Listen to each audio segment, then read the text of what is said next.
Hello and welcome back to Wario Winter, the advent calendar where I'm walking through every single Wario game. Today, we're looking at WarioWare's introduction to the Switch, Warioware Get It Together. Let's get started.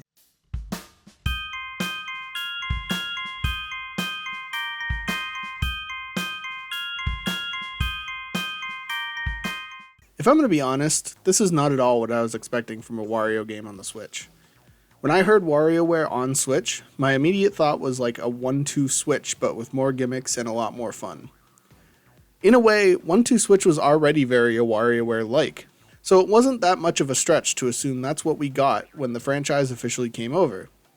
Instead, we got a slightly modified standard WarioWare game, which could be played even with a controller. All of this is to say, I was just a little disappointed. The game we did get was good, don't get me wrong, but not that I didn't think it would be. But enough on that thought, I'll get more into detail into the actual game. I thought the idea to give all of the regular characters their own powers was really cool. It was a nice twist on the already established WarioWare formula. I also liked the introduction levels to each new character. It was very much needed to make sure you were ready and knew what to do by the time the actual microgame started.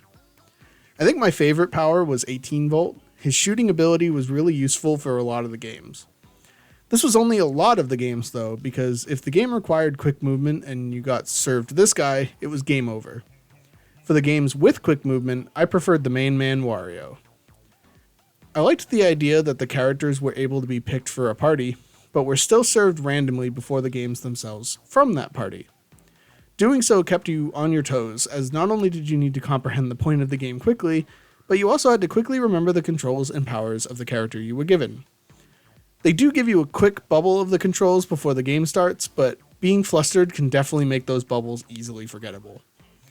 With the variety of characters to play as, I really appreciated how the game would change so that you could play the microgames with whatever characters you wanted, and it would adapt. It made it easier to experiment or stick to your favorites because certain characters were never locked behind certain games. It was a good move.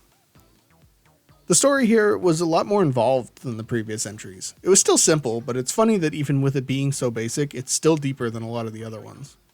Fighting bugs in the game was a cool concept, and alongside being in the game came a new art style for the characters, and I actually really liked the chibi look. It's not as fitting for these characters as the art style in the original Mega Micro games, but it doesn't look bad at all.